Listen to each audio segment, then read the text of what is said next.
We are part 4 of a 5-part sermon series.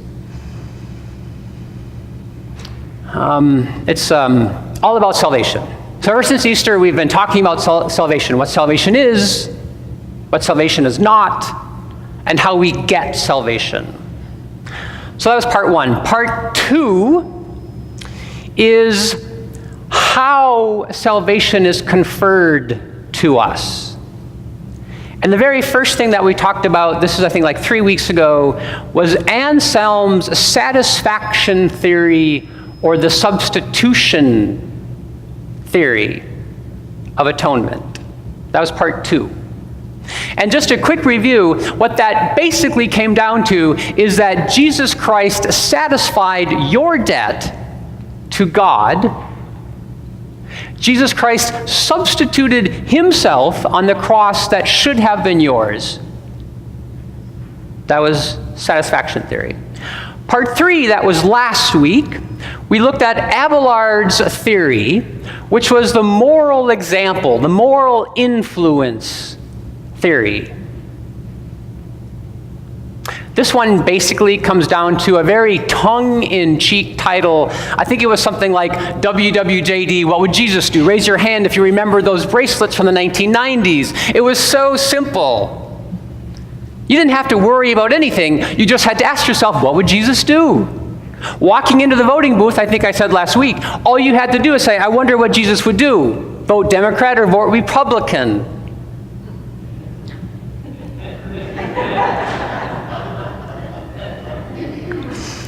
It's not that simple.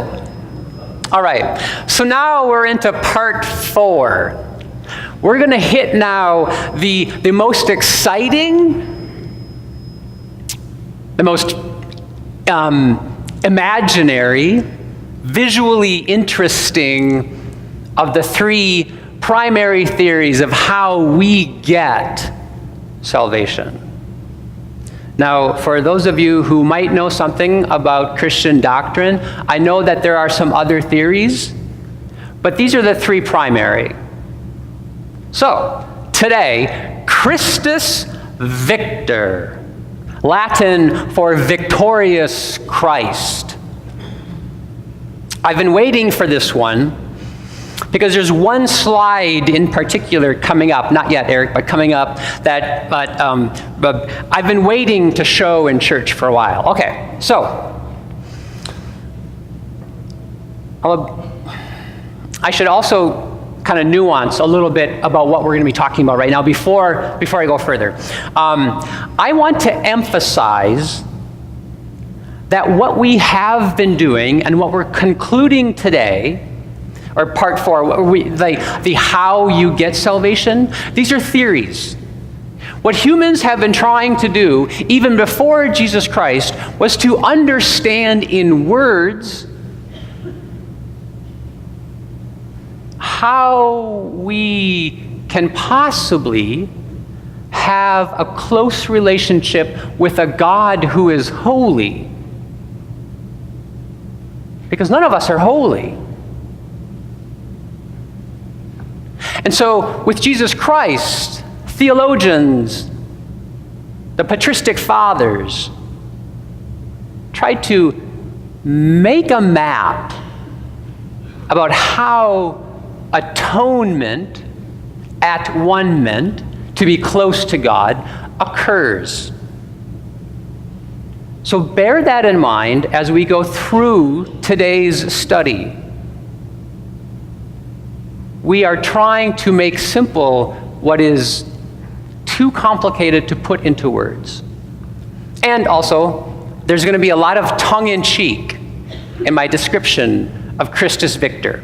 For those of you who have been with us for the last 4 weeks, you know that there's a lot of tongue-in-cheek description to how salvation has historically been looked at. All right, okay. So, here's the short version of Christus Victor. So anybody who's looking at their watch and wants to hit the twins at 12:05, here's the short version. I don't watch sports, by the way. So every Saturday night, Scott gets a text from me that goes, "What's going on in sports? How can I get a cheap laugh?" 2 cheap laughs. Okay. So here's the short version.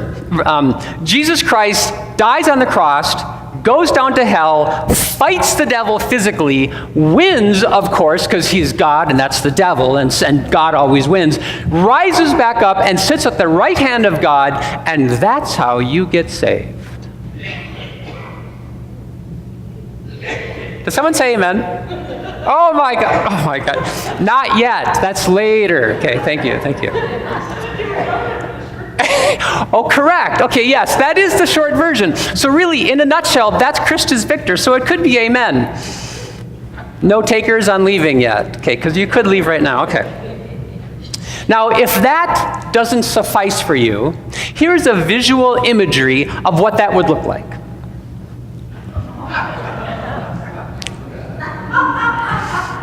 Can the choir see that? Okay, this is Jesus Christ arm wrestling with the devil. And the devil, of course, is very big and has these big muscles and everything. And Jesus Christ, by the way, is very white, Americanized, westernized Jesus Christ. Okay.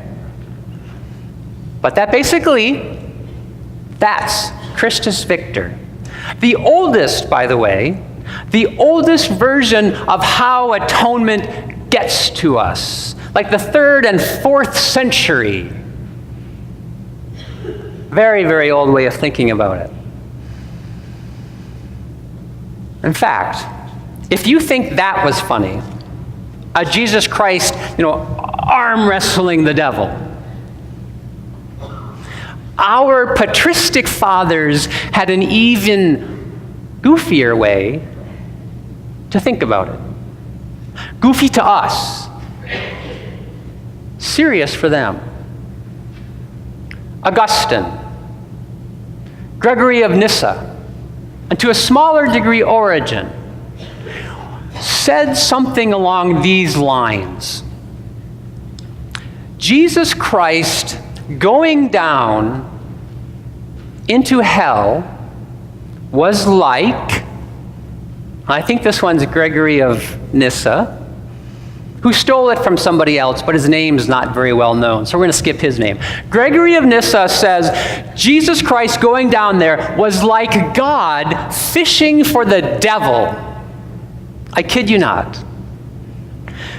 God fishing for the devil. Jesus Christ is the worm on a hook.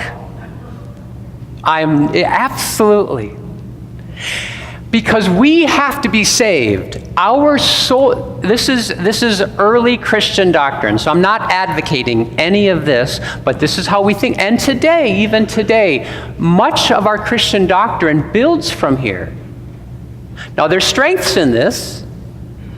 There's strength in this way of thinking, but as I've been saying throughout this entire series, no one way of thinking about the atonement suffices. So don't just take Christus Victor, don't just take the powerful Jesus Christ and say, that's my Jesus Christ, the one who fights the devil for me.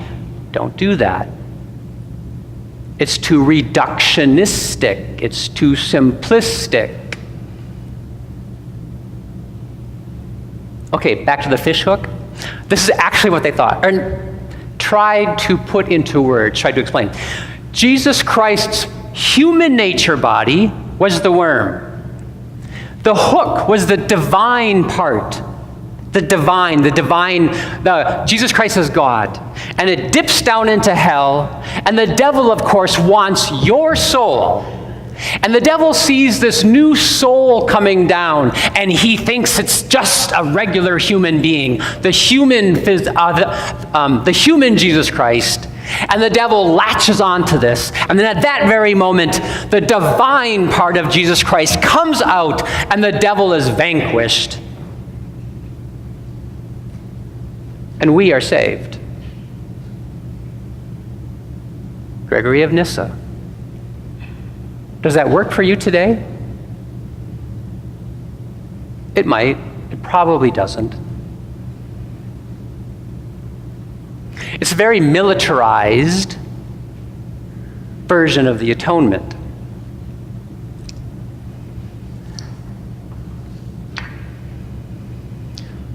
Whenever you see paintings like this one here, and I forget what time period this painting comes from, the fish hook analogy is the same. In this picture, I want to take a guess it's around the 12th century, I think.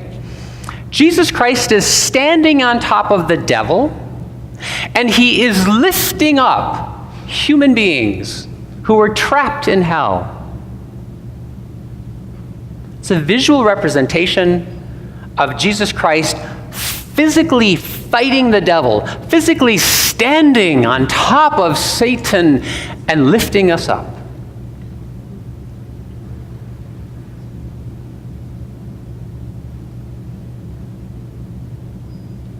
It's powerful. There's many times in our life when we need something like this.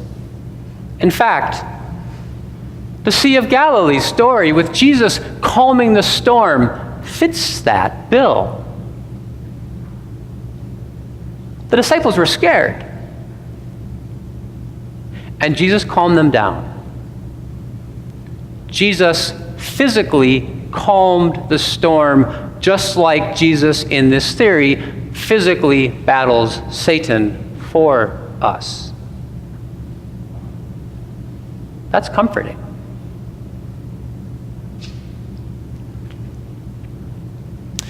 This sort of a theory, this God controlling, God subduing, Jesus Christ controlling, Jesus Christ subduing, builds off of Judaic thought. That's exactly what Psalm 89 that Jane read was. Most, if not all, of the ancient Near East myths about creation begin with chaos. Chaos in the seas, chaos in the oceans, chaos on the mountains, chaos in the sky, chaos underneath the earth. And a God who subdues all of that for us. And we need that in our life. But here's the switch I want us to make. Here is the point of doing a salvation series in the period of Easter.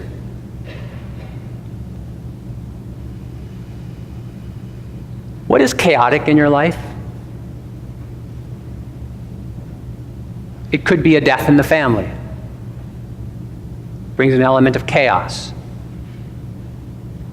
It could be mental illness that you are struggling with or a family member is struggling with. It could be job loss. It could be physical illness, a changed capacity, getting older. It could be poverty.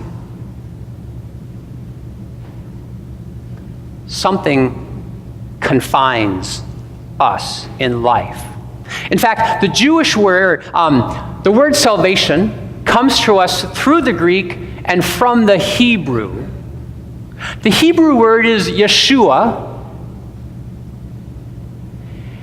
and the connotation, not the strict definition, but the connotation of Yeshua is to be delivered from that which confines you. So think about that. Take a moment right now and think about what is it in your life that confines you.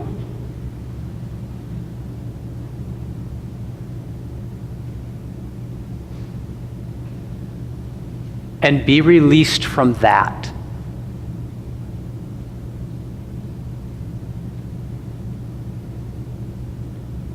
That also is a Christus Victor way of thinking about our salvation.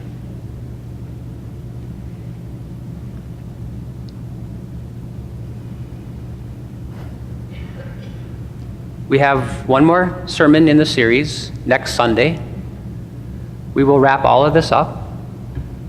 And in keeping with my humorous titles this entire sermon series, it is called Saving Jesus from Jesus. Amen.